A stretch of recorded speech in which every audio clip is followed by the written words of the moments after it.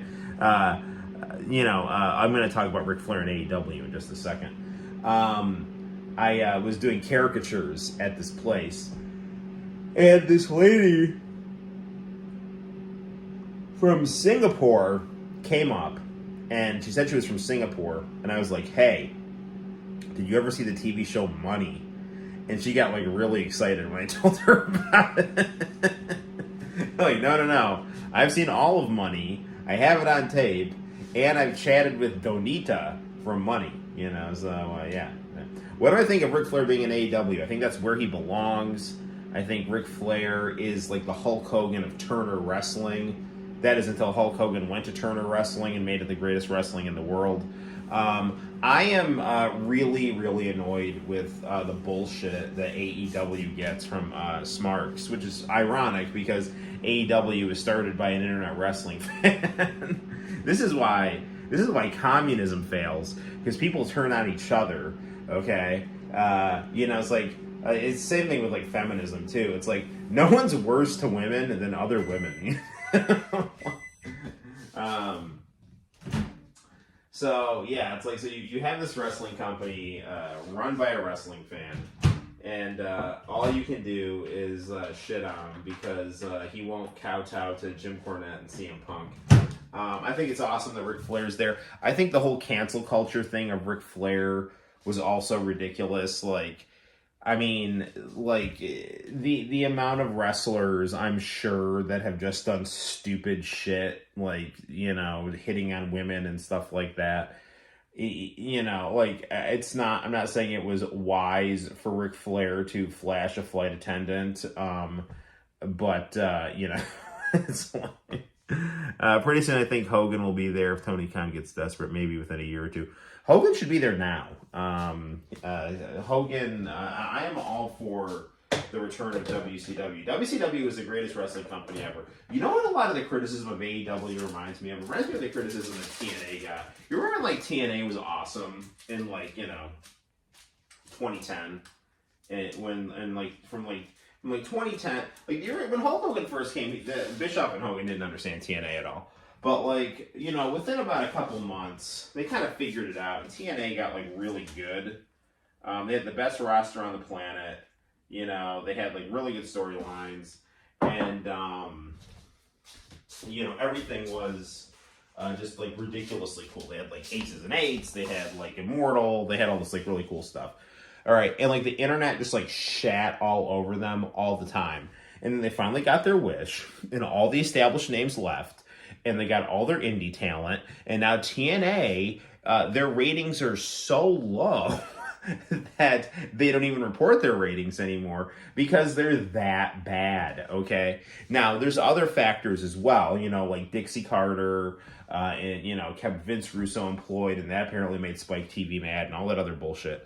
But the fact of the matter is that when Hogan went back to WWE, when Sting finally gave in and went to WWE, when the Hardys left TNA to go to WWE, and they were all saying those guys were just old bastards that were just ruining the company and all this other stuff. All of a sudden when they left TNA, they went from being a cancer to mark out moment. And it's just bullshit because they're become these fads, these targets for these internet parasites to go after. And now it's AEW because CM Punk finally got what he deserved and got fired by AEW, and Jim Cornette, who is the hero of the internet loser, doesn't like TNA because he doesn't like the Young Bucks, and Young Bucks run TNA in part. So, now they just shit on TNA, even though, not TNA, AEW, they did shit on TNA. And AEW, objectively just has consistently good wrestling, all the time. The thing is, with AEW, is sometimes their wrestling is so good, it's exhausting. It's too much, and I don't mean that in a bad way. Would you rather Sting's last match be with Flair or Undertaker? Flair, I love Ric Flair deeply. He can't wrestle anymore. He's going to die. And it's not because he's old. It's because he's old and he's lived so hard. You know what I'm saying? He was in a medically induced coma. The fact that he came out of that is a miracle, right? He can't wrestle anymore. I think he should be on camera.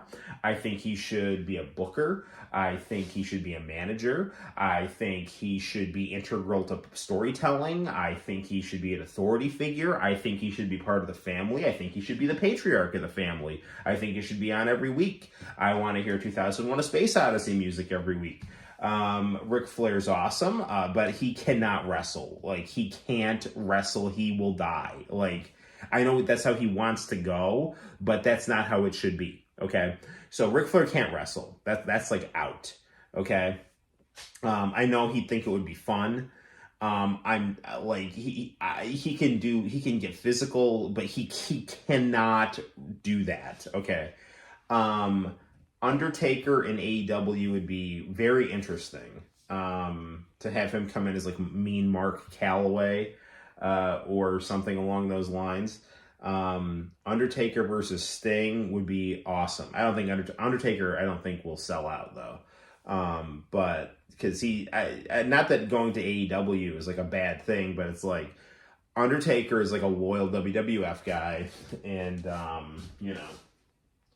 so yeah, I don't see him going.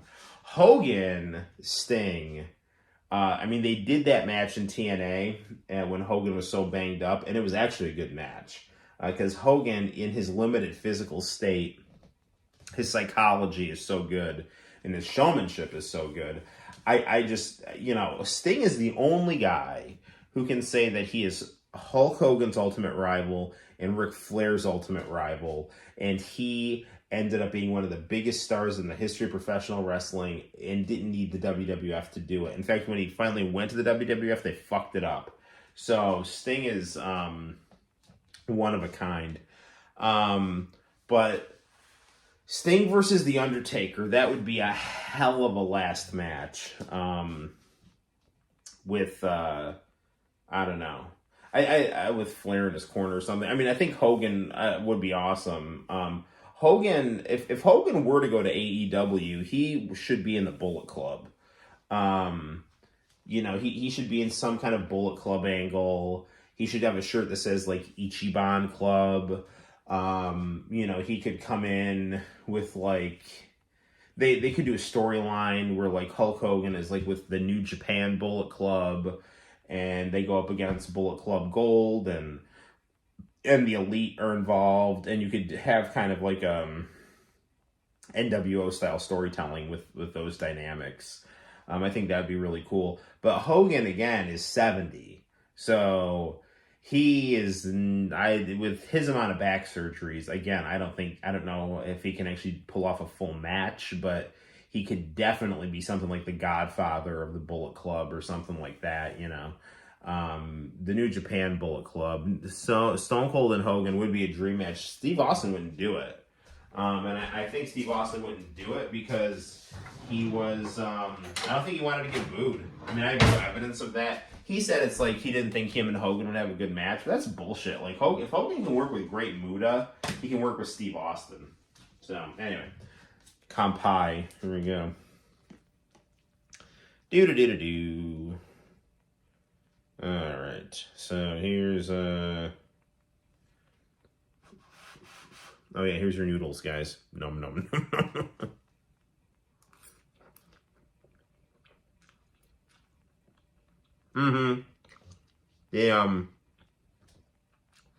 The James Mitchell NWA controversy, like, that is so stupid. The CW is like known for having like edgy television. Remember when they like almost aired that Powerpuff Girl pilot where like the Powerpuff Girls were talking about having like lesbian orgies and stuff? Like, I don't know.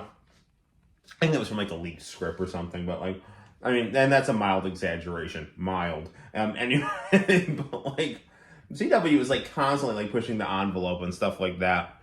So, when they have like a comic book character doing cocaine on a pay-per-view, like that's not even on their network. This is bullshit. I'm gonna tell you exactly what's happening. And this is, I think the reason that AEW doesn't have a contract on Max is because I think WWE is trying to get on Max to fuck with AEW. And I think that they got NXT on CW to fuck with NWA. Because that's what WWE does. They did it to AWA. That's what they do. They snake networks and they snake venues and they try to get those things to muscle out their competition. That's what's happening here, in my opinion. So, Itadeki Masu, yes. So, yeah, that's what I think's happening, man. But, I mean, I think that if CW were to be a network that showed wrestling, and they showed both NWA and NXT, I think that would be awesome. And then they could easily get Impact. I mean, they could be, they actually could carve out a nice little niche for themselves and be like the wrestling network, or like the nerd network or something like that.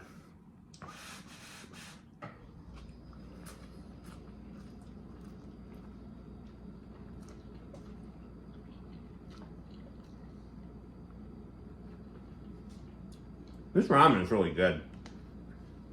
There's nothing quite like that, like, firm noodle texture that you get with a cup of ramen, you know? I didn't put the whole packet in. I put like maybe a quarter of that packet in, so. Yeah, I have 25% of my, no, that'd be like 100%. So, whatever 25% of 75 would be, I think that's how much sodium is in this, so, I don't know.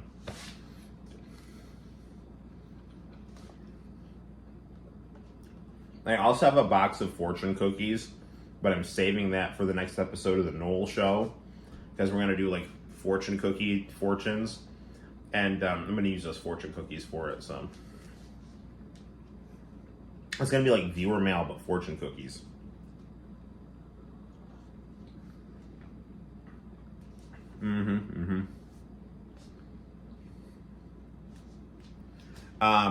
Any other questions for Noel?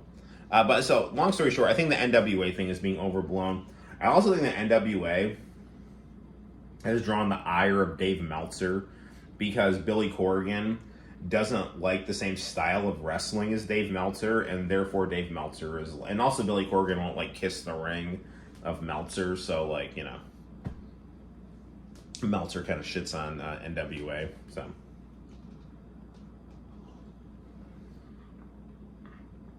But honestly, like, I don't have anything against WWE. I just don't find their product that interesting, and I really think that we should do a Mother Love, bring back Mother Love on the Noel show. We can do that. We can absolutely bring back Mother Love in a very important episode of like Forgive or Forget. I've been trying to track down another Miss Raisin, but I ordered one off eBay over the summer and it never came, so.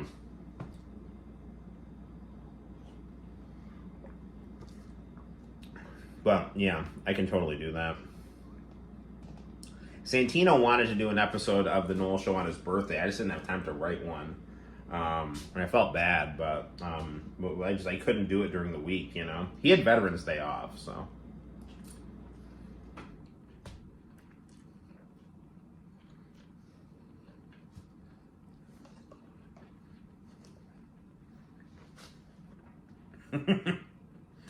Yeah, Mother Love and Miss Cleo. Like, I should go on YouTube and see if I can find some episodes of Forgive or Forget and get some material.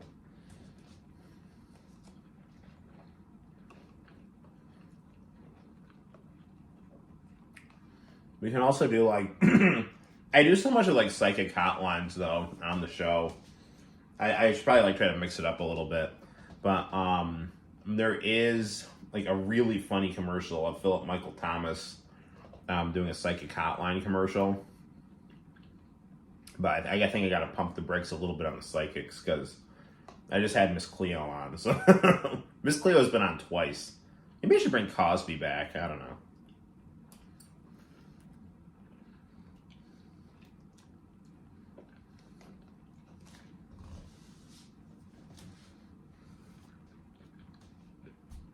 I could bring Ted Danson, you know.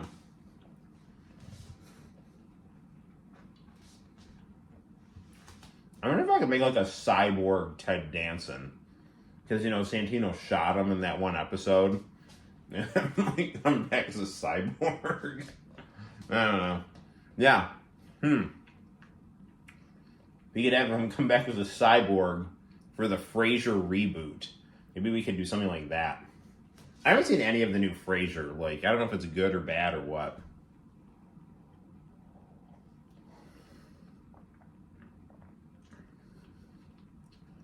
But what is bad, what I've heard, is like the new Frasier apparently has not had Cheers in it at all, and it's in Boston. That is some bullshit, man. So I don't know.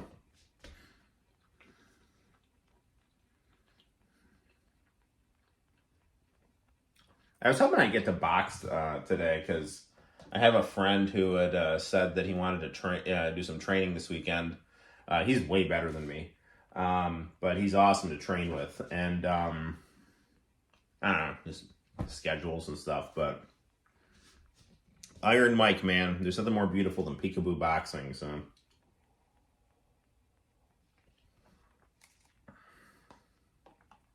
I was watching his fight with Lennox Lewis today, and where he lost, and the guy was the narrator of the video was like, "Oh man, Lennox Lewis really shut down that peekaboo style." It's like, well, yeah, but Tyson wasn't making angles either, so like he should have been at a certain point. Like he was having a hard time getting around the jab. It's like, all right, dude, cut an angle and see if you can start working the body. Tyson got to be like too much into head hunting toward the end. Like I get it. You connect with that, you can explode in.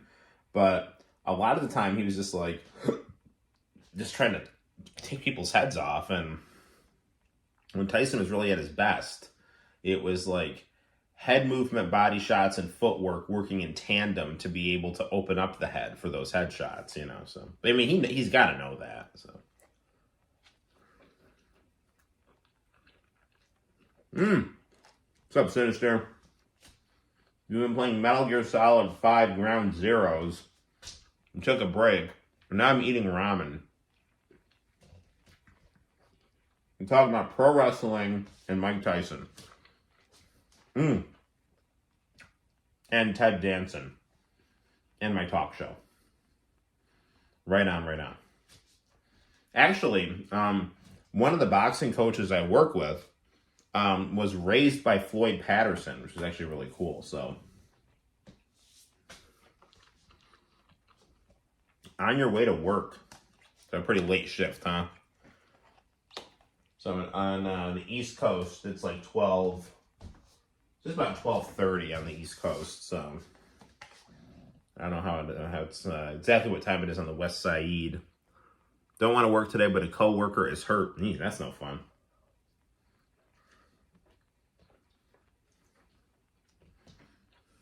I gotta tell you, we gotta do ramen on the show more often. This is delicious.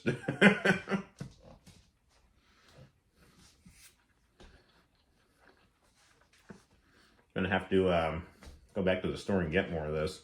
Oh, I gotta be careful though. I can't use much. I gotta use like very little of that the flavor packet. There's like way too much sodium in it though.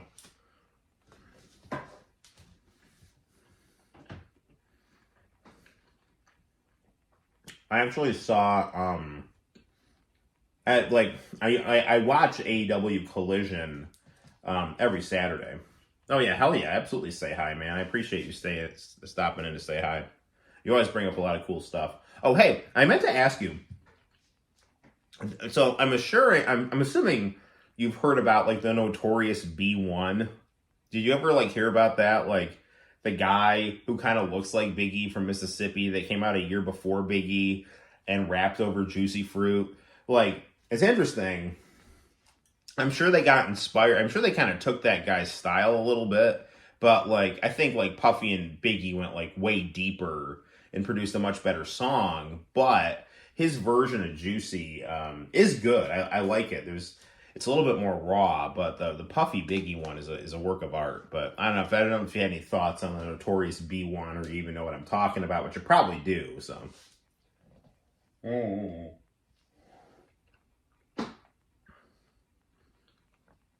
yes, it's hard to really prove things. I mean, the song "Juicy Fruit" existed before, right? And there's lots of fat black rappers. So, like, but I think it's likely. It could just be a coincidence. But I think it's probable that Puffy's like, oh, this guy, Biggie could take this kind of stuff to another level because he's already kind of doing it, you know. So I don't know, but Big Daddy by the Notorious B1 is a really good song. I really like it. But, I mean, Juicy is just way more polished, and the lyrics are a lot better, you know. But they're both good. I like them both. Actually, what I'd like to do is I'd like to, like, upload a video, do some original artwork, and put them back to back. I think that would be cool. And I wouldn't be doing it as, like, a way to throw shade at anyone. I mean, I legitimately like both songs. I think it would be cool to do, like, a comparison. So, have you heard the Notorious B1? The Biggie before Biggie.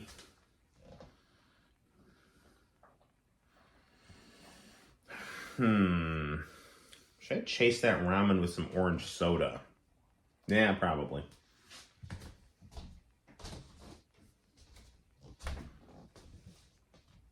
Kampai. Santino's favorite thing to drink is orange soda. You can't have it too often because, you know, his mom and all that. But, you know, plus you don't want to get cavities. But it is a special occasion. It was his birthday, so, you know. Well, anywho, we should probably go retire back to the game room. I don't know, maybe do a round of Mario or Sonic or something. Take a break from Metal Gear. Whoa. And then hit those iChannel tapes.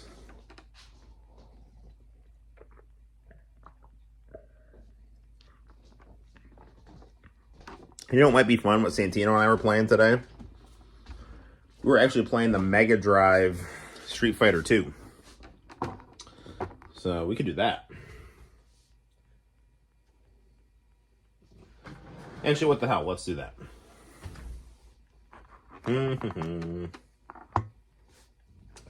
Alright, Xbox. You've served us well.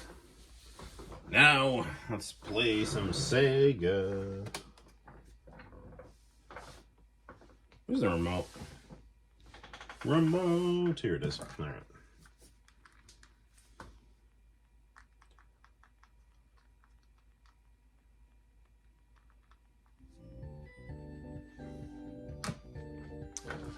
All right, Mega Drive.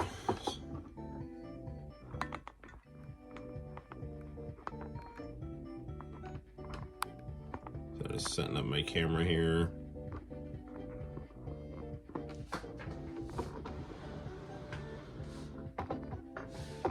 Alright. There we go. Alright. Let's play some Mega Drive.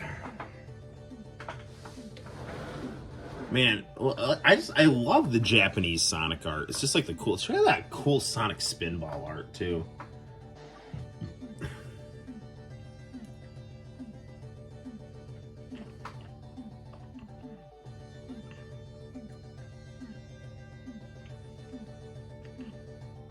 All right. Well, I drank my orange soda. And we have our 6-button controller. It's a Vampire Killer. Bare Knuckle 2.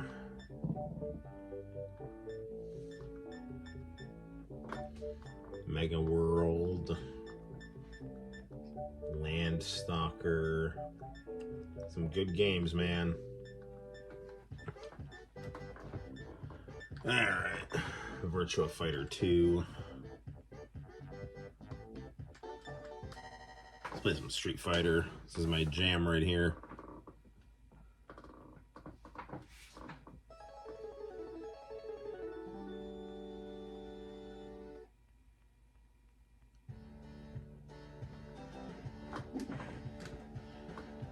Man, I played this game so many Saturday mornings. I remember there was a period of time I'd watch TNBC and then I'd play this game.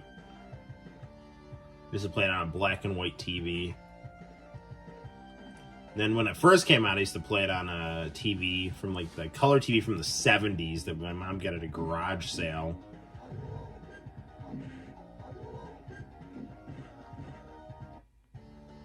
My go-to is always Blanca, so we're going to try to crank the difficulty up a little bit here so we can try to get the good credits.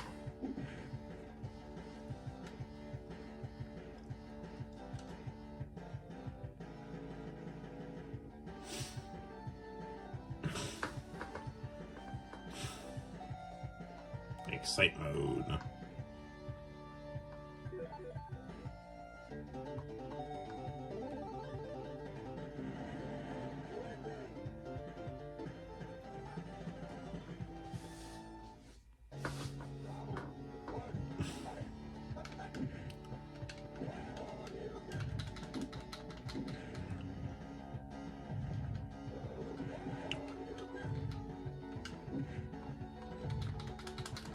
That's not good.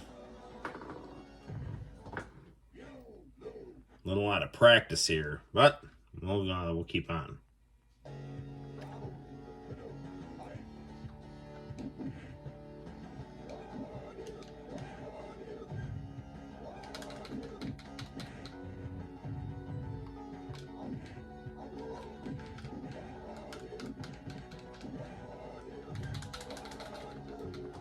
There we go.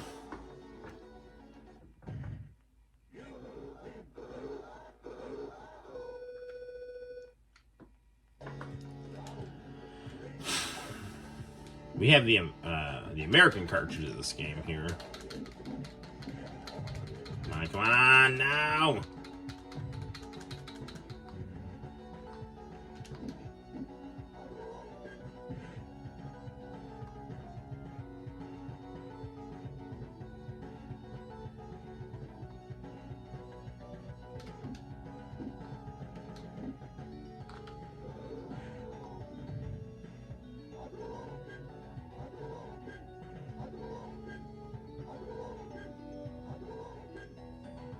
I timed it just wrong.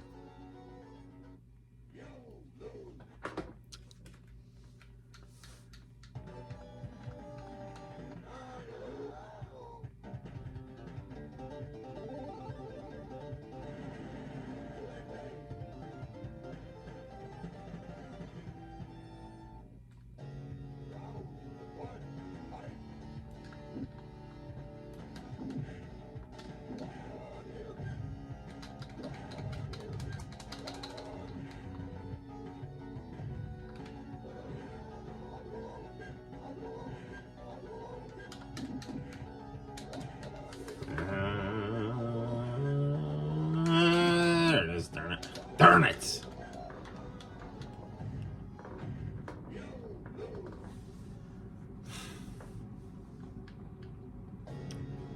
This game looks great.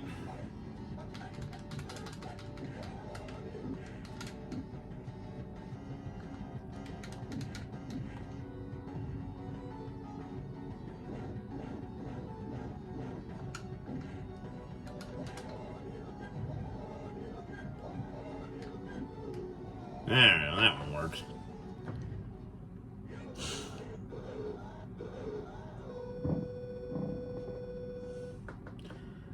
For Christmas, I really want to get the Mega Drive 2.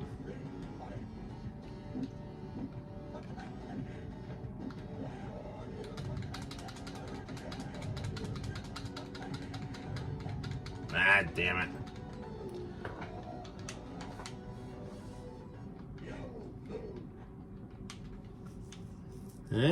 So far not so good, but let's rock and roll. And try M. Bison, known stateside as Balrog.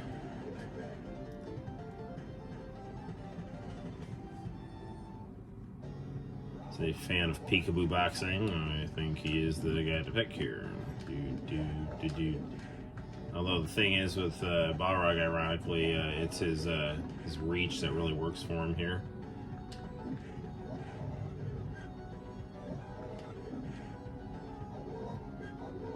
Oh man, I couldn't get around that.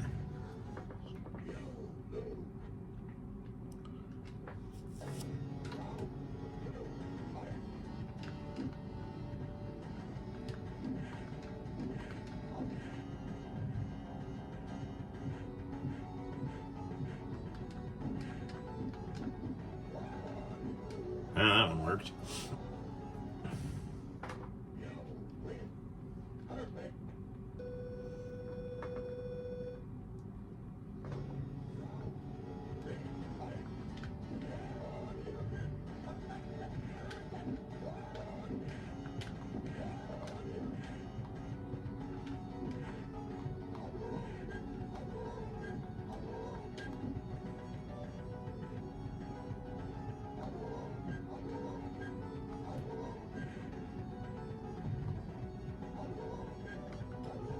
Damn it! I'll try that again.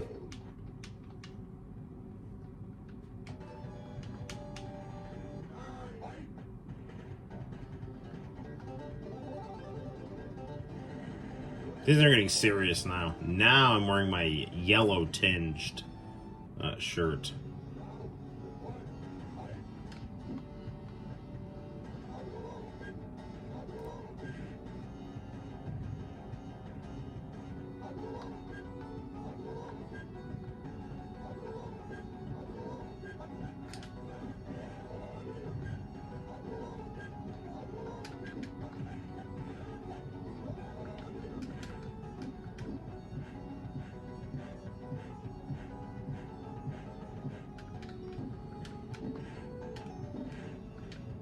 There you go.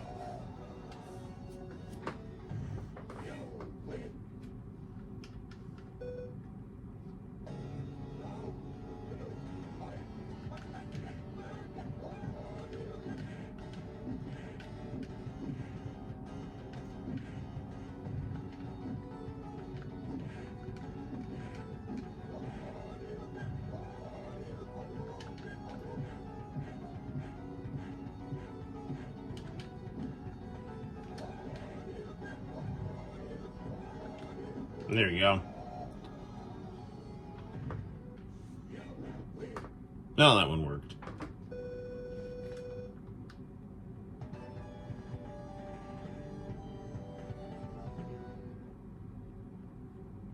Mike Bison. What's right, but don't forget there are many guys like you all over the world.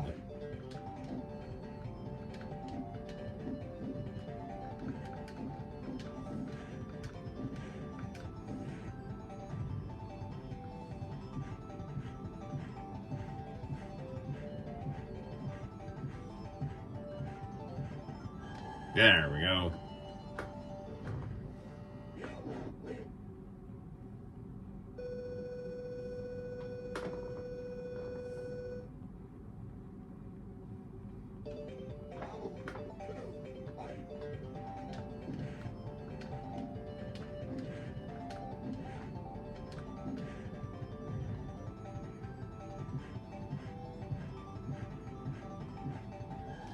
There we go. I'm really surprised that Sega was unable to land Mortal Kombat 1 on the Genesis Mini. It was such an iconic title, you know. At Games was able to get it, which is so weird.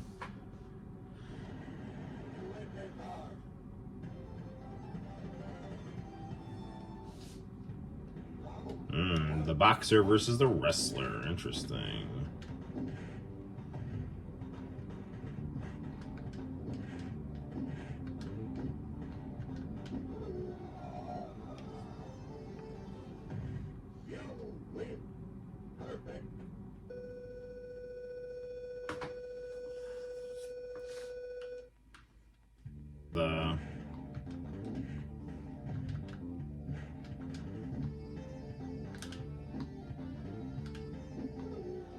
I should have gone for the headbutt there, so I just went for the cross, you know.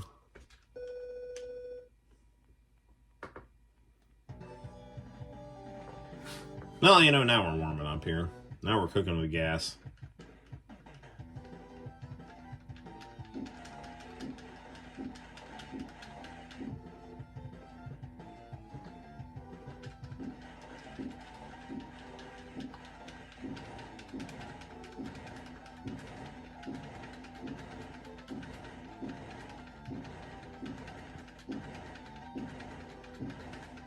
Yeah, the main reason I want to get the, well, there's a lot of reasons I want to get the Mega Drive Mini too, but it's got Lunar Eternal Blue on the Sega CD. I have the actual disc of Silver Star Story.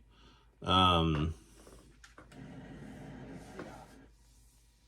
have the Lunar Touch on my iPhone, but the cool thing about that one is it's got the Sega Saturn Lunar on it.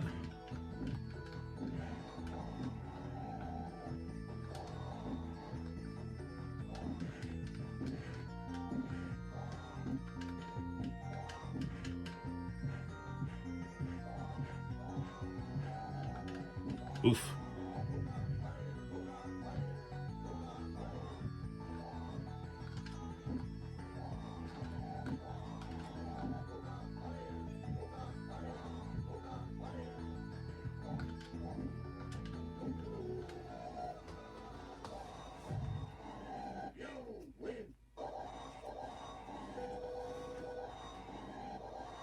People say they didn't like the sound on the Sega Genesis Street Fighter. I mean, this is the one I'm used to, though, so I haven't had any issue with it, you know.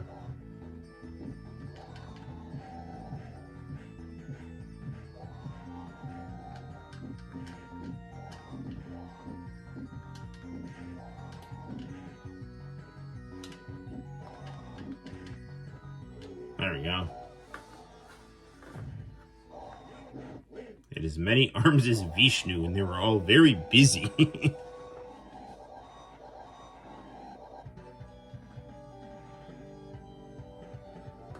You are not Ganesh. Ganesh is graceful.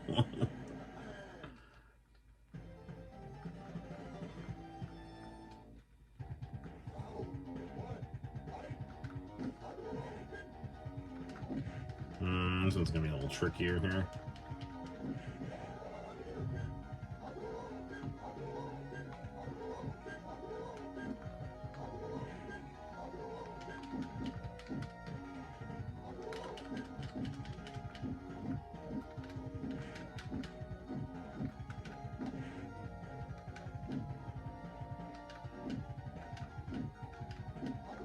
Darn it. Been watching some of my older live streams, but for some reason couldn't access number 17. I'll have to check in on that.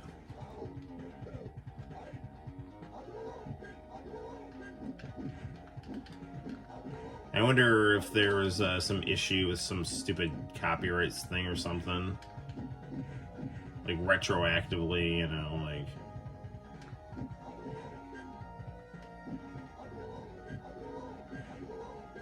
Ooh. M. Bison and Ryu were not a great match here.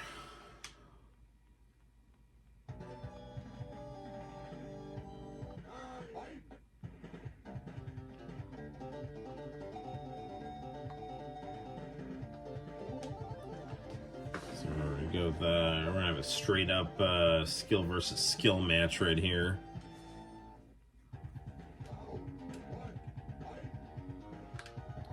Prism on iPhone seems to be working a lot better than with Android.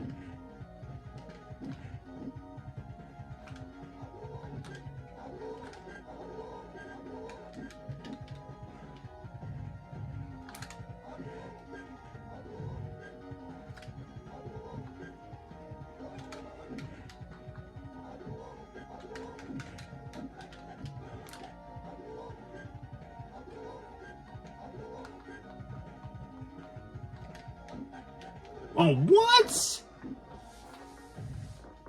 is some bullshit, man.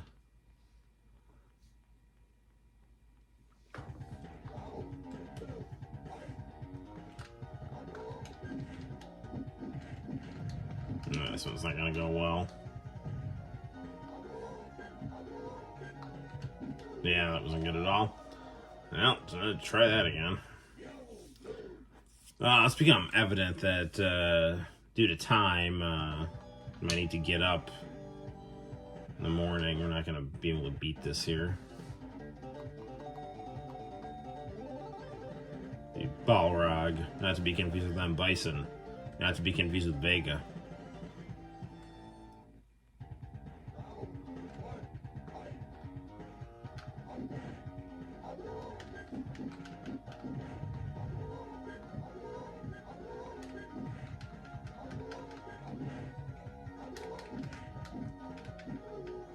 Man.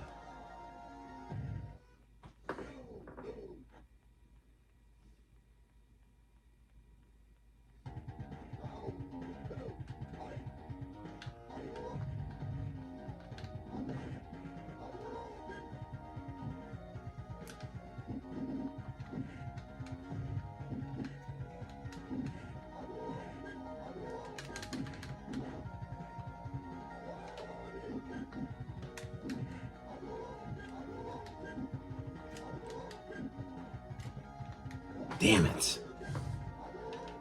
There we go.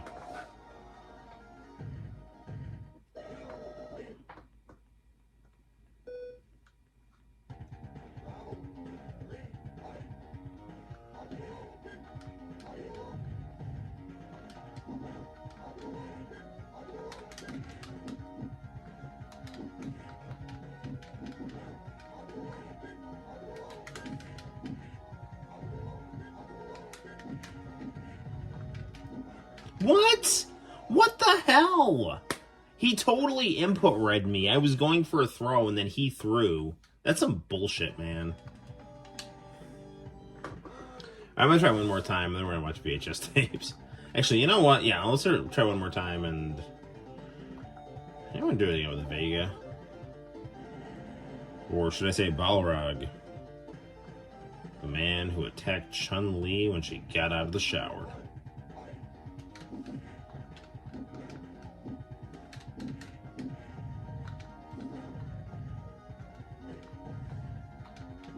Man, that worked out. It took me forever to realize he was saying Yodel-hee-hoo.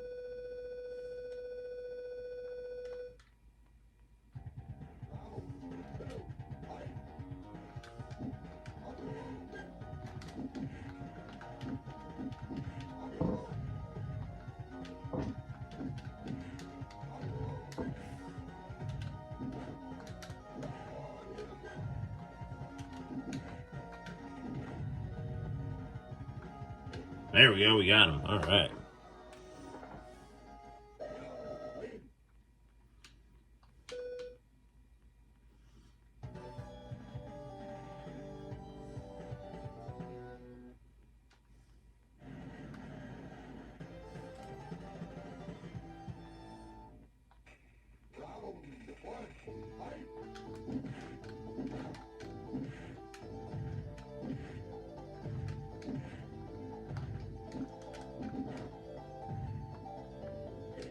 Sorry for being quiet. I'm just concentrating on beating up this portly Japanese man in a bathroom. Because usually what makes me shut my mouth, you know.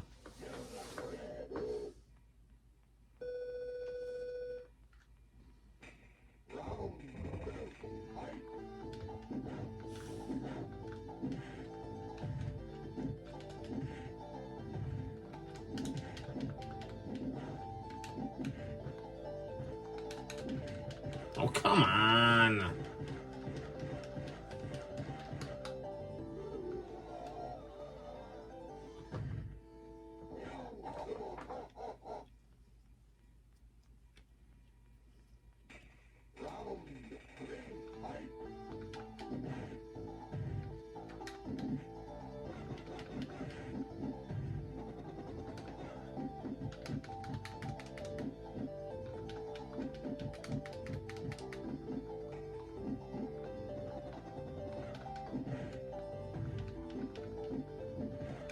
Oh, that is such cheap bullshit.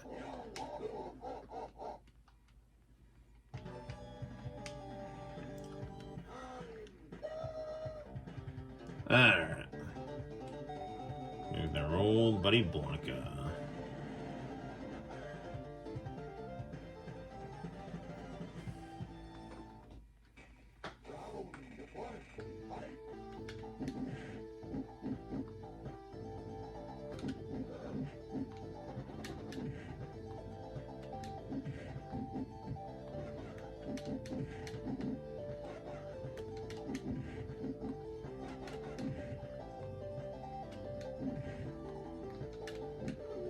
Sweet, sweet, fierce drop kick.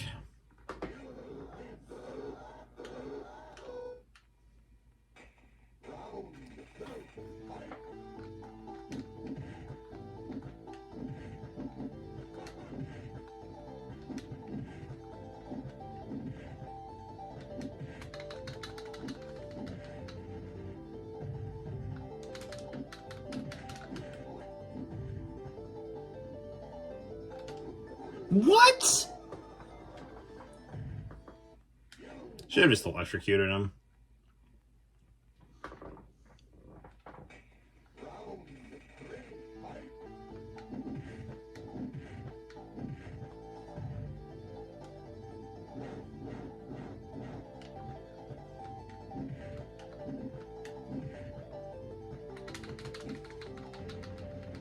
There we go.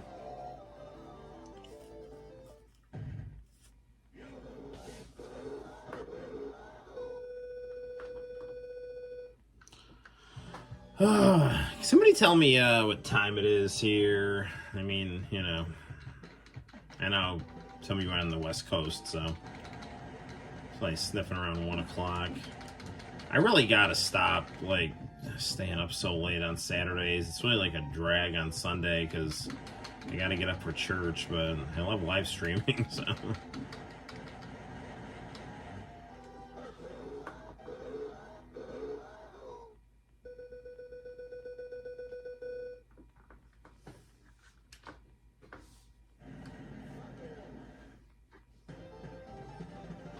Gotta fight myself.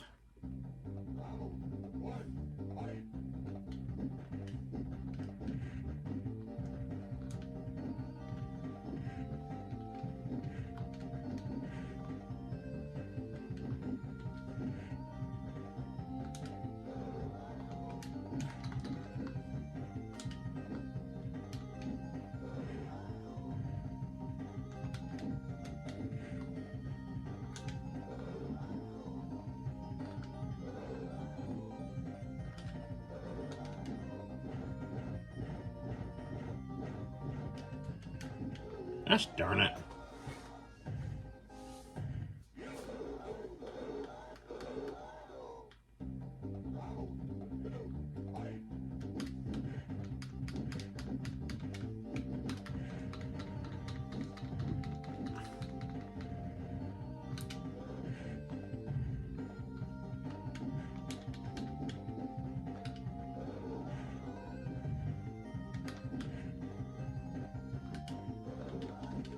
Nah. Alright, I'm gonna try one more, and then I gotta shut this off. So, it is almost 1 o'clock.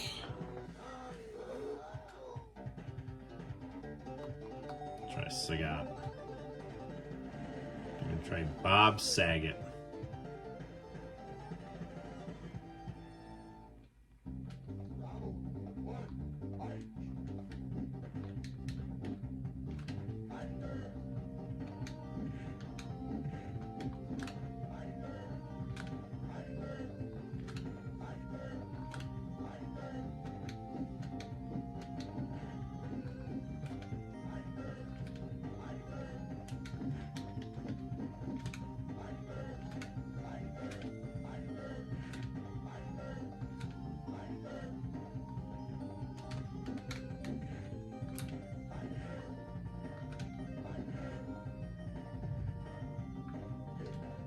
There we go.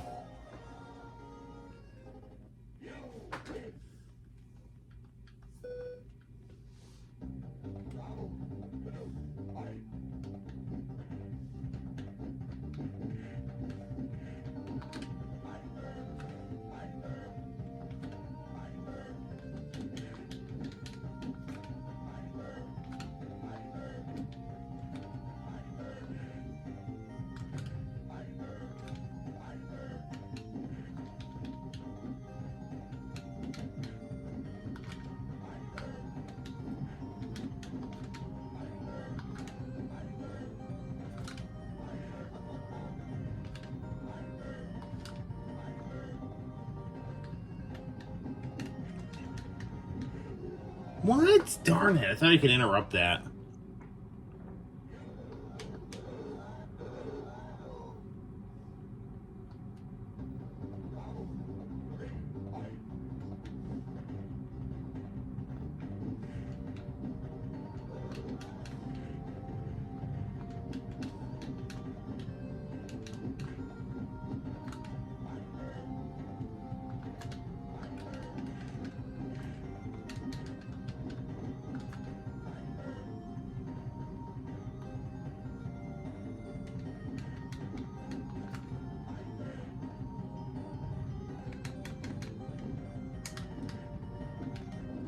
Ah, darn it. Oh, well, I gotta stop. Alright, let's see what's going on the international channel.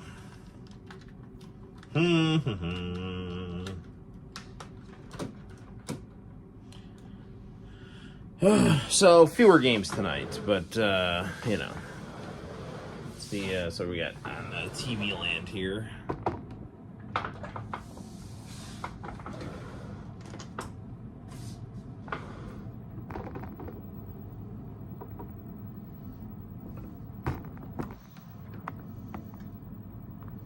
Alright, so what do we got here?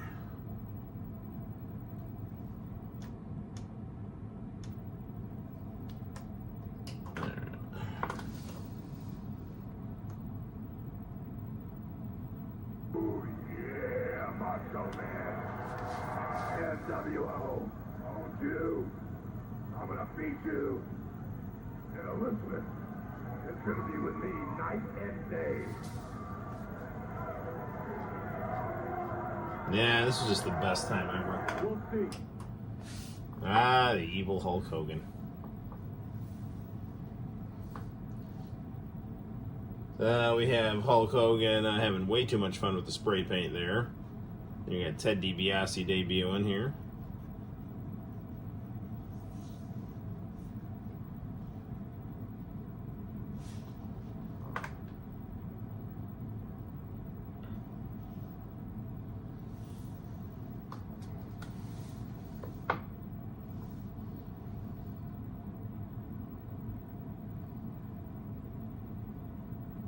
Oh my god, I'm gonna watch this, dude. This is like the best thing ever. I really hope, like, I can show this and not get in trouble. Because this is, like, seriously, like, one of my all-time favorite things in wrestling. The real white finger. The pink perfect. Hurry! Hurry, my son! Hurry, my son! Get away from the stove! The real white finger tiger! Approaches! The pink perfect. Hurry! Hurry, my son! My father, I smell his presence also! I feel him!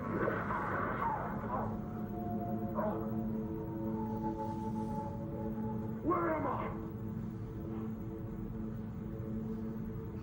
There's no Hulkamaniac here. WCW is, like, just better than everything ever. I've never been here before. Ah, it's not hot. What is this place?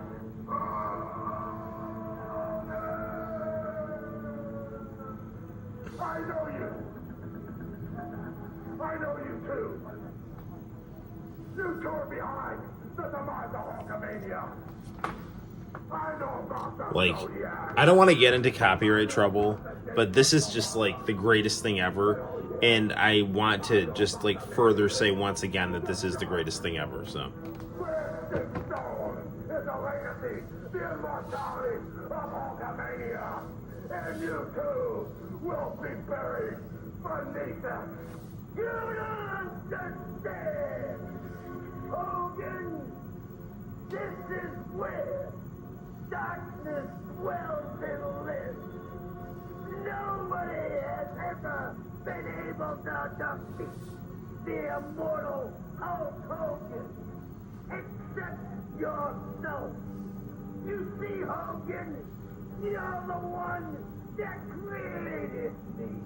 And Man, I gotta tell you, like, this was my childhood, and Hulk Hogan is the main character of professional wrestling, and just, yeah, the more over the top and insane, the better. For example,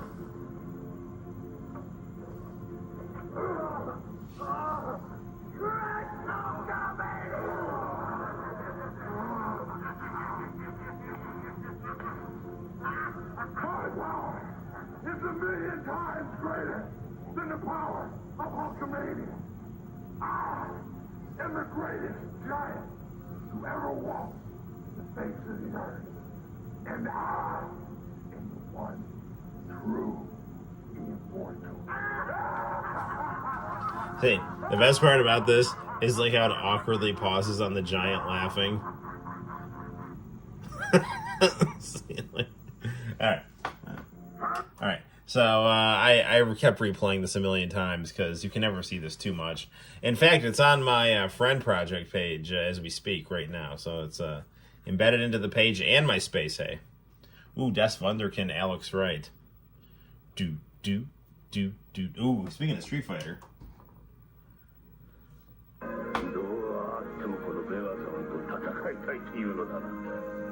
The 90s were the golden era of wrestling, that's true.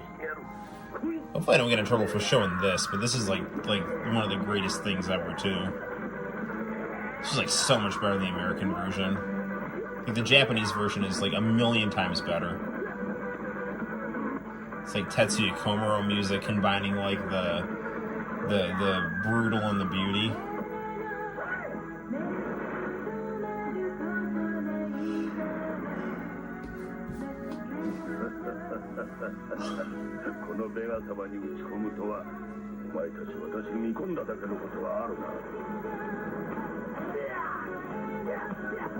Come on, Ken. See, you know, Ken doesn't need to be violent Ken to beat M. Bison here. Oh, also, when I was in like art school at Cortland State, I used to just like play this scene repeatedly on the IMAX that they had while I did like my art projects and like Photoshop and Illustrator.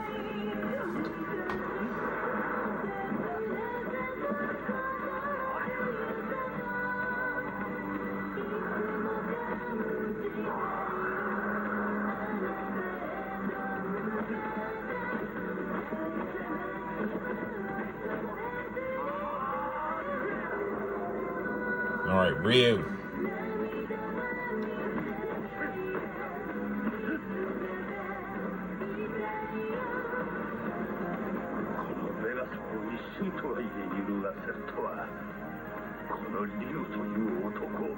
Vega! This is so cool.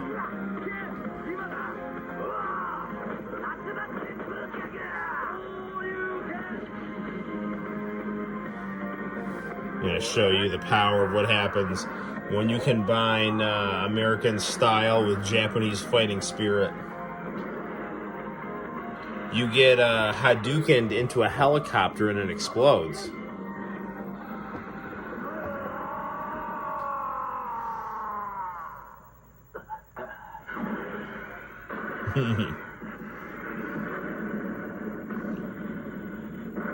Gallo was the main character of the U.S. cartoon.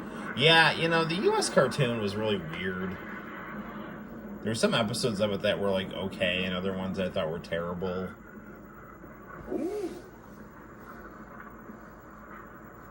The animation on it was surprisingly good, though.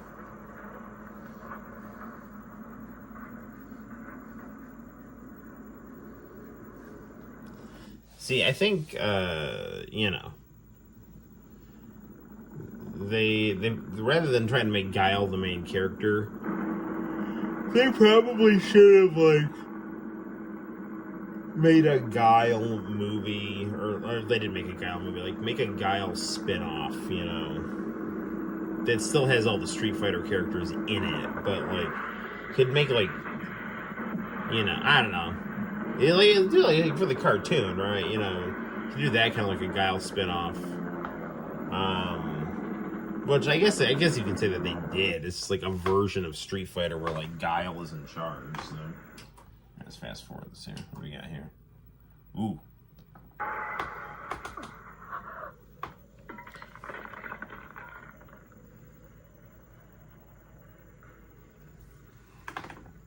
don't want to get in too much trouble here, but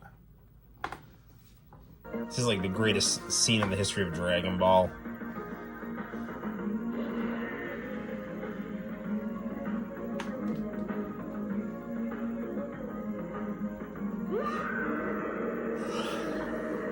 Dude, I've taped this off International Channel, and I rewound it back and forth so much replaying this scene.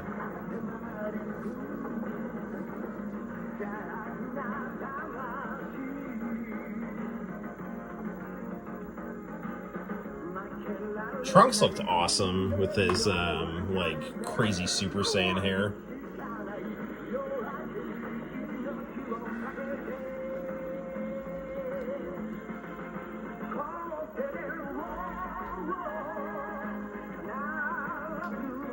Cell, you fucked up, man.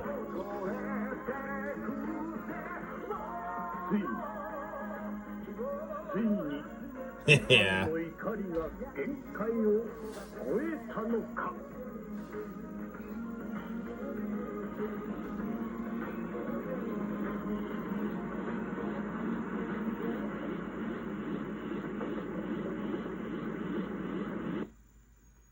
up with this tape?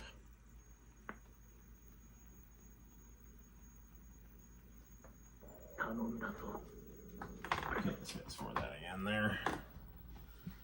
Don't want to get into too much trouble here. Ooh, Battle Point Unlimited.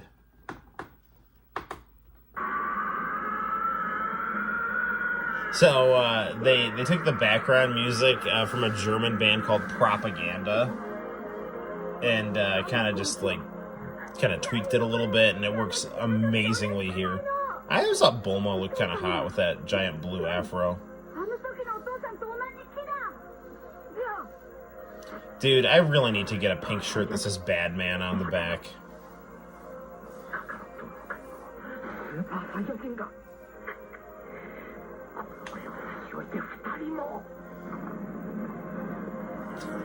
Future Trunks is so freaking cool.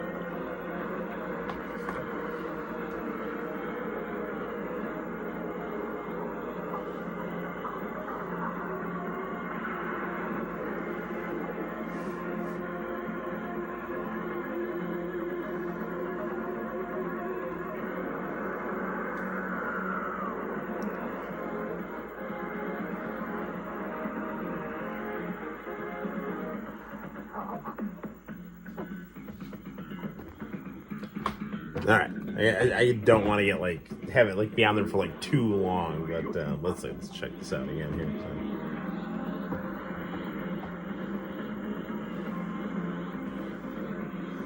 I love the name of the song too, Battle Point Unlimited.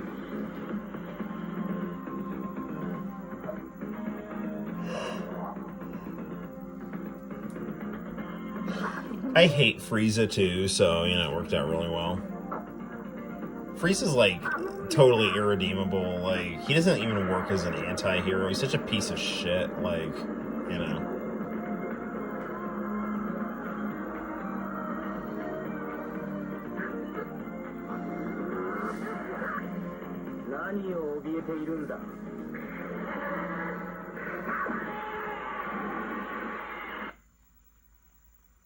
Nice.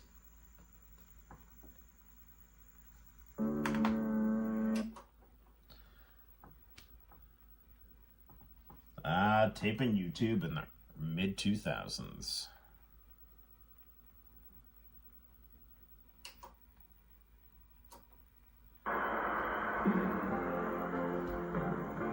In my opinion, the Buu Saga made Super Saiyan transformations less special. Yeah, I agree. Well, yeah, I mean, everyone was a Super Saiyan. I mean, it got to the point where, it was special that Gohan didn't need to be a Super Saiyan, I still like the Buu Saga, I just think it had a shitty ending.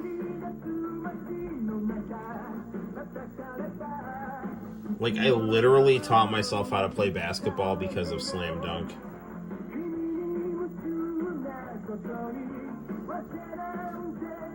I mean, this is a beautiful anime on several levels here.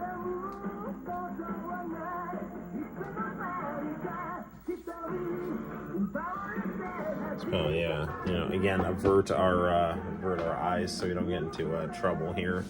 The last live stream, I think, is blocked in Japan, and it was blocked worldwide because of I had Axis's Jewelry Angel. Apparently, that crossed the line for some reason. I don't know.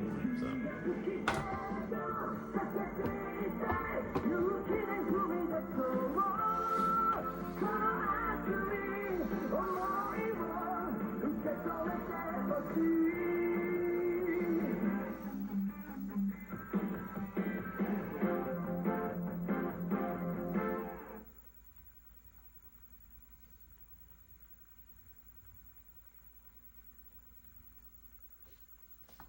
right, what do we got next?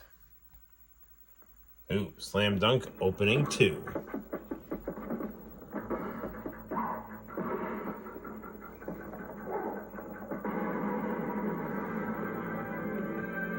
I never understood, yeah, I know, seriously, right? When people learn about free advertising, I know, seriously, dude. I love this song. Slam Dunk is just, the music is just, the music and the artwork and the storytelling and just like everything about Slam Dunk, man.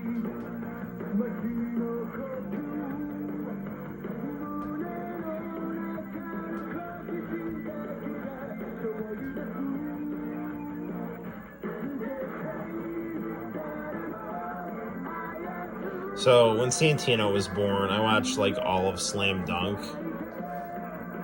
Yeah, seriously.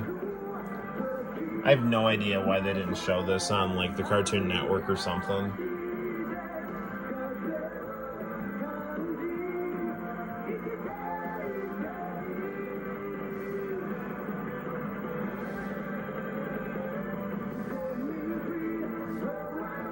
I mean, this is. I mean, I don't think it's close. This is the best sports anime.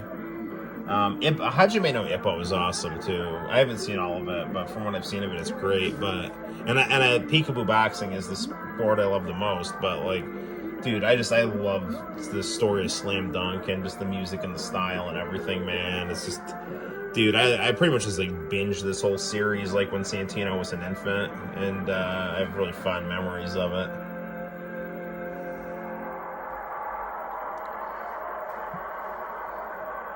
He used to watch it next to me in his little baby carrier. What do we got next here? I was gonna see me like scrolling through the stuff. Alright, I don't want to get into too much trouble here, and I don't want to tempt fate too much here.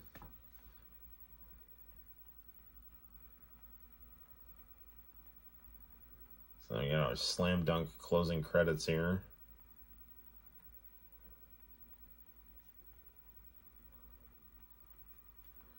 What do we got next?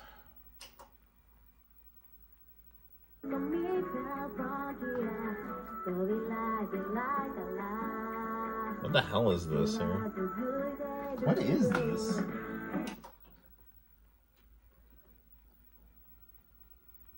What did I tape here?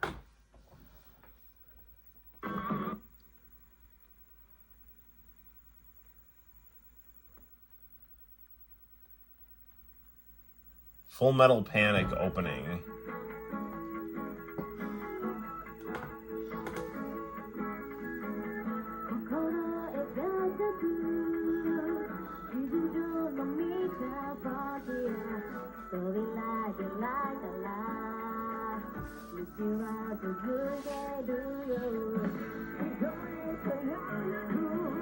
Hirobu Kageyama.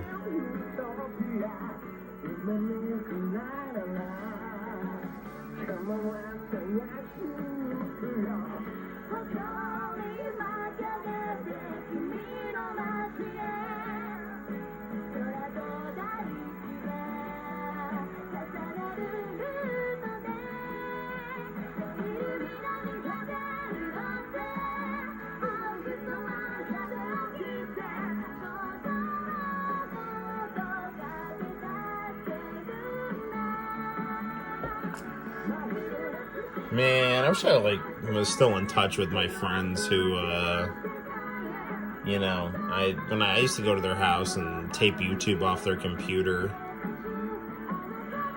And my one friend moved to Canada and got married, kind of ghosting me in the process, and his little brother, man, I don't even know, dude. He's just pathologically shy and kind of a quasi shut-in, I guess.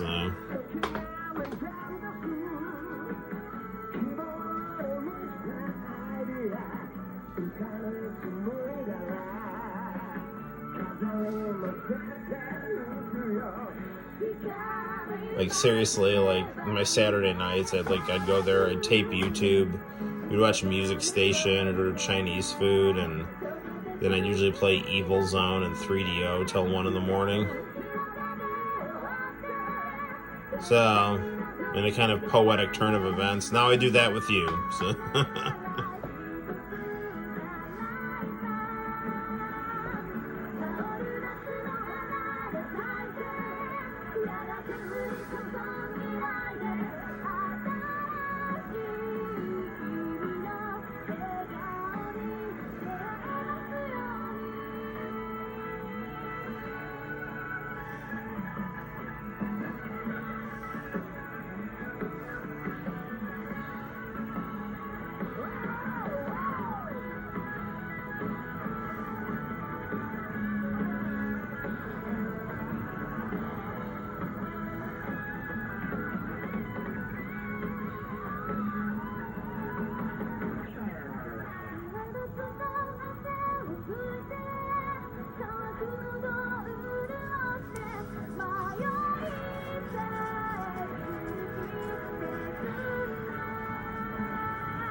I'm happy that this song is 6 minutes long, or however long it's been going. So.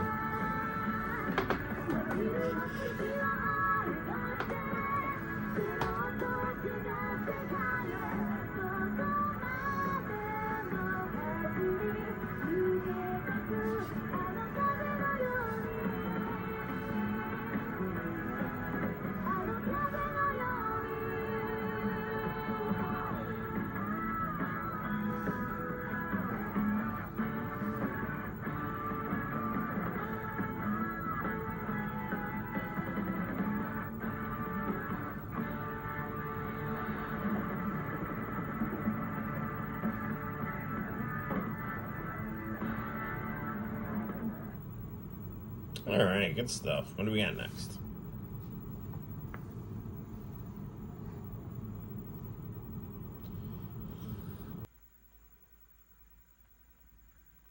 All right, what did I do next? Ooh, Dragon Quest commercials. Oh God, do not do a Netflix bubblegum crisis.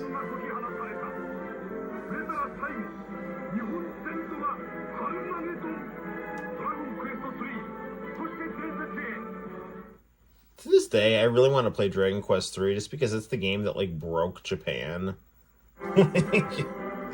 Nobody showed up to work or school because they were all buying Dragon Quest 3.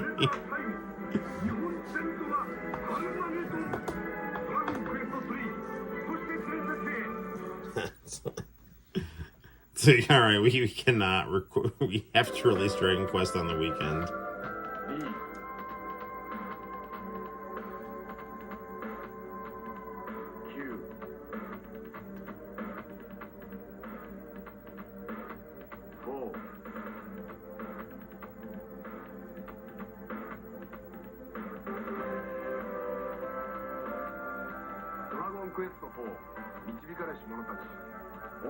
That's the best one. Dragon Quest 4 is one of my favorite games. I love that game.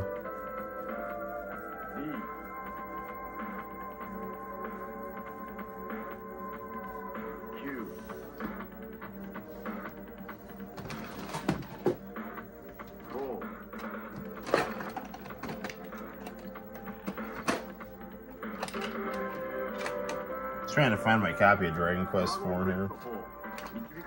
It's in my Famicom drawer here.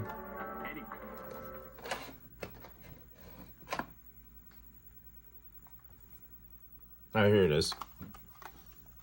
Dragon Quest 4.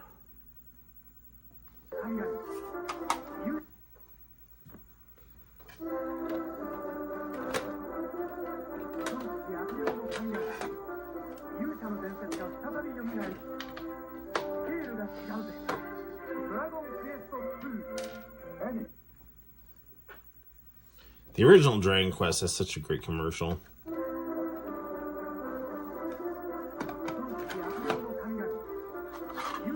It's short, it's sweet, it's mysterious. Watch that commercial a million times.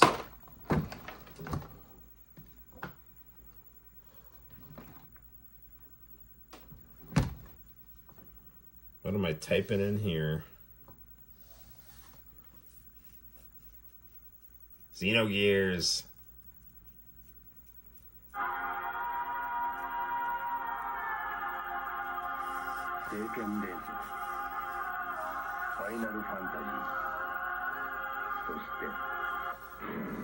Xenogears.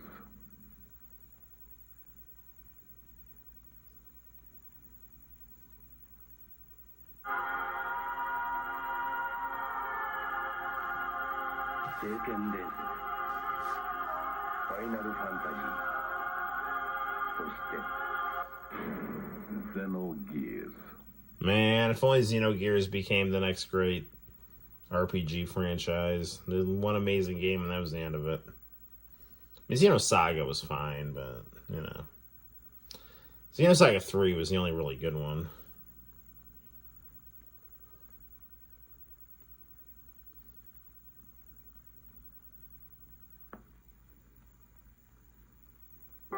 Dragon Quest 4導かれし者たち11年の時を経てドラゴンクエスト4がついにプレイステーションに登場する斬新なオムニバス形式によるシナリオを採用個性的なキャラクターたちが大冒険を繰り広げていく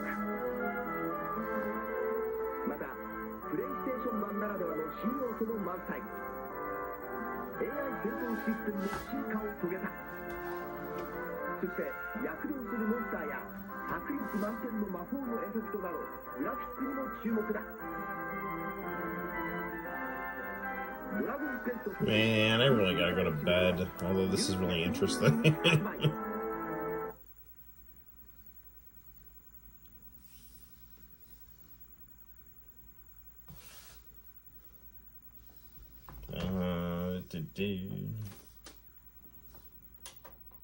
Oops, sorry, I didn't mean to do that. Play. Fast forward. There we go. This is it. This is the best Dragon Quest commercial.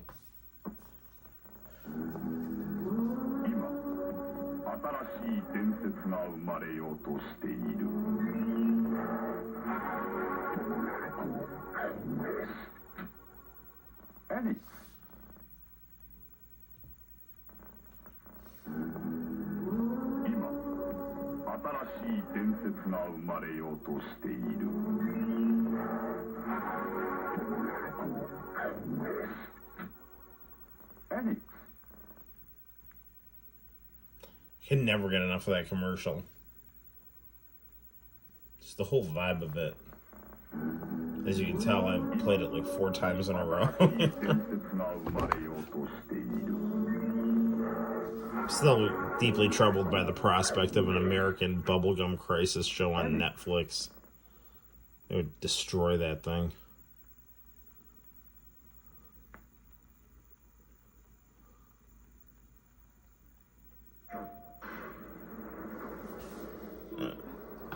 Alright, what do we got here? Alright, let's close off the night with the Coca-Cola Final Fantasy IX commercial here.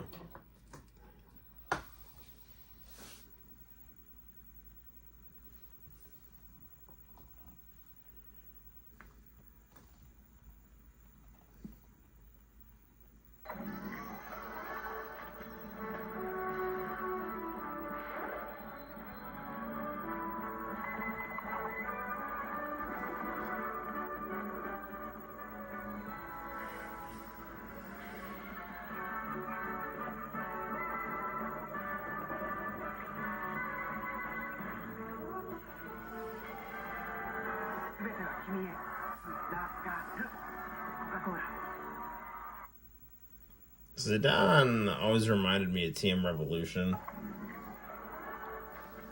And Squall always reminded me of Gakto.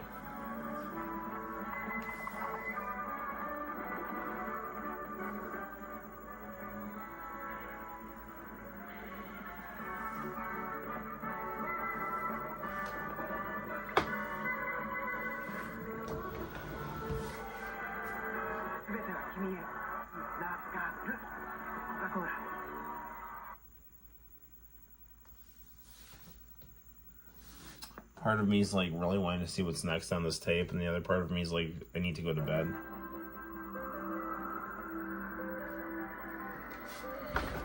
Okay, I have to see this Final Fantasy commercial.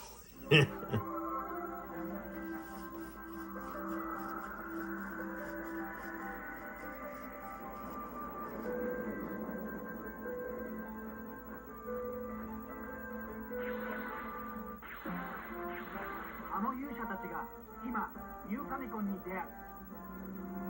ユーファミコンで蘇る伝説の物語、攻略本付きファイナルファンタジー1、2一つになってアンコール発売。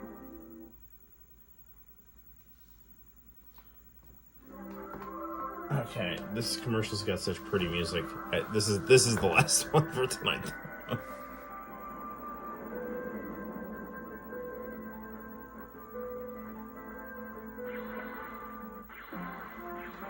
あの勇者たちが今ユーファミコンに出会う。